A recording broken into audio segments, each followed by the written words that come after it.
사무엘상을 계속 봐나갑니다. 이제 사무엘의 시대가 끝이 나고 사울의 시대가 준비되어져 갑니다. 그래서 어떤 의미에서 이제 사무엘이 사울을 세워나가는 중요한 부분이 나옵니다. 사무엘이라는 한 인물을 우리는 보고 있고 또 사울이라는 한 인물을 봅니다. 하나님이 역사하지 않으면 그 어떤 인물도 대단한 인물이 없습니다. 그러나 끝까지 중심을 가지고 하나님 앞에 쓰임 받느냐, 또 중간에 타락하느냐, 후대에까지 잘 영향을 미치느냐, 이런 부분이 상당히 중요하거든요. 그래서 우리는 말씀을 볼 때 지금 흐르는 내용도 잘 아는 것도 필요할 것이고요. 더 나아가서 그것을 통해서 지금 우리 시대에 주시는 하나님의 음성도 들어야 될 줄로 믿습니다. 그런 축복을 누리는 여러분 되시기를 주 예수 그리스도 이름으로 축원드립니다. 사무엘상 10장을 들어가는데요. 1절부터 8절 말씀을 보도록 하겠습니다. 1절만 딱 읽고 우리가 보겠습니다. 이에 사무엘이 기름병을 가져다가 사울의 머리에 붓고 입맞춤에 이르되 여호와께서 내게 기름을 부으사 그의 기업의 지도자로 삼지 아니하셨느냐. 아멘. 자, 이 10장 1절부터 8절은요. 사무엘이 사울에게 기름을 부은 사건입니다. 그리고 사울로 하여금 이스라엘의 왕이 될 것을 확신시키기 위해서 세 가지 징조를 예언한 사실을 기록하고 있습니다. 이렇게 될 것이다. 그대로 딱 되는 거죠. 그죠? 자, 그래서 그걸 한번 이렇게 봐 나가도록 하겠습니다. 그래서 항상 하나님은 말씀을 주시고 그 말씀을 성취하십니다. 여러분들이 어떤 사건이 전에 이것에 대해서 하나님이 하신 말씀에 귀를 기울일 수 있다면 여러분은 그 속에서 하나님의 뜻을 따라서 인도받을 수 있을 것입니다. 자, 1절을 먼저 보겠는데요. 이제 사무엘은 기름병을 가지고 사울의 머리에 붓고 입맞추며 여호와께서 내게 기름을 부어사 그의 기업의 지도자로 삼지 아니하셨느냐라고 선포합니다. 너는 주님께서 지도자로 세우신 그 인물이다 이 얘기를 하신 겁니다. 하나님이 기름 부어 세운 사람은요 감히 누가 패할 수도 없고 어떻게 할 수도 없습니다. 이것을 누가 제대로 알았습니까? 사울의 사위이면서 부하였던 다윗이 잘 알았습니다. 다윗은 그렇게 쫓겨다니며 그렇게 위협 속에 있으면서도 절대 사울왕을 죽이지 않았습니다. 죽일 기회가 많았지만 내가 하나님께서 기름 부어 세운 사람을 내가 죽일 수 없다라고 심지어 그의 옷을 좀 잘라온 것 때문에도요 막 뉘우치는 일이 있을 정도였습니다. 이 정도로 하나님이 지금 사울을 기름 부어 왕으로 세우셨습니다. 자, 2절부터 사실은 6절까지 다 봐야 되는데요. 끌어서 보겠습니다. 2절부터 6절까지가 이제 세 가지 징조거든요. 그래서 사무엘이 사울에게 앞으로 일어날 일을 설명해 줍니다. 세 가지 징조를 말해 주는데요. 첫 번째가 네가 떠나가다가 베냐민 경계 셀사에 있는 라헬의 묘실 곁에서 두 사람을 만날 것인데 그들이 누구냐? 바로 그 기스의 종으로서 암나기가 찾아졌다는 사실을 너에게 전달하는. 그래서 지금 아버지는 암나기들 걱정이 아니고 아들 걱정 때문에 지금 우리를 보냈다라고 이제 이야기하는 사람을 만나게 될 것입니다. 그게 첫 번째 징조라는 거예요. 두 번째는 뭐가 있냐면 좀 더 나아가면 다볼 상수리 나무에 이르게 되면 거기서 하나님을 배우려고 올라가는 베델로 올라가는 세 사람을 만나는데 한 사람은 염소 새끼 셋을 이끌어 있고 한 사람은 떡 3개를 가지고 있고 한 사람은 포도주 한 가죽 부대를 가지고 있는데 그 사람들에게서 문안을 네가 받을 것이고 떡 2덩어리를 네가 받을 것이고 그래서 너는 그것을 네 손으로 받게 될 것이다라는 이야기를 하게 됩니다. 이 세 번째가 5절부터 6절인데요.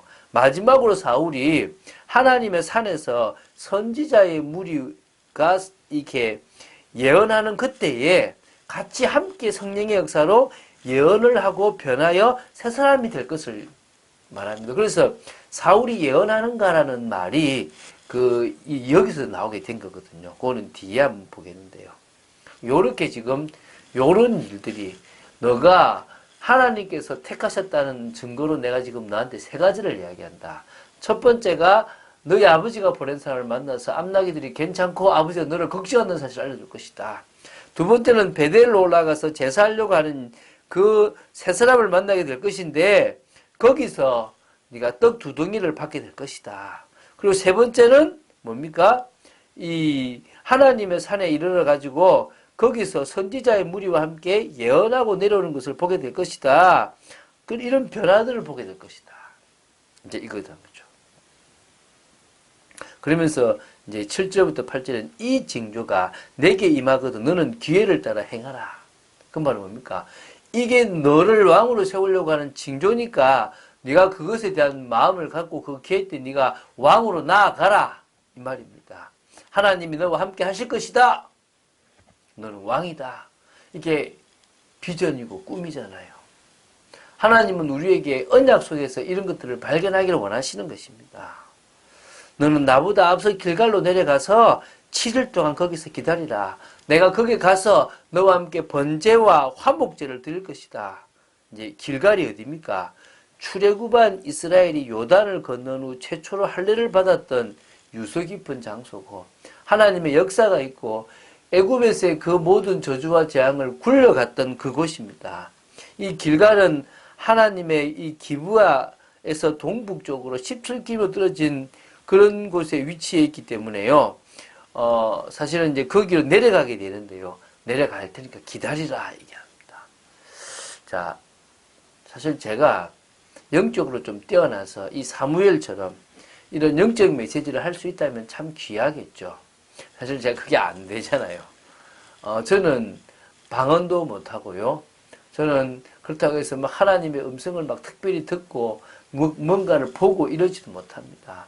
단지 강단의 말씀이나 제가 읽었던 말씀들을 쭉 보면서 하나님의 뜻이 이거구나를 찾아내는 겁니다.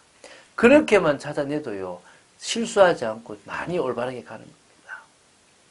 여러분 정말 여러분들이 하나님과 통하는 이 사물 같은 축복을 누리고 진짜 영적으로 깨어 있어서 하나님의 음성이 여러분이 들려줄 정도의 믿음의 사람으로 선다면 여러분은 이 시대의 중요한 일들을 감당할 사람으로 서게 될 줄로 믿습니다.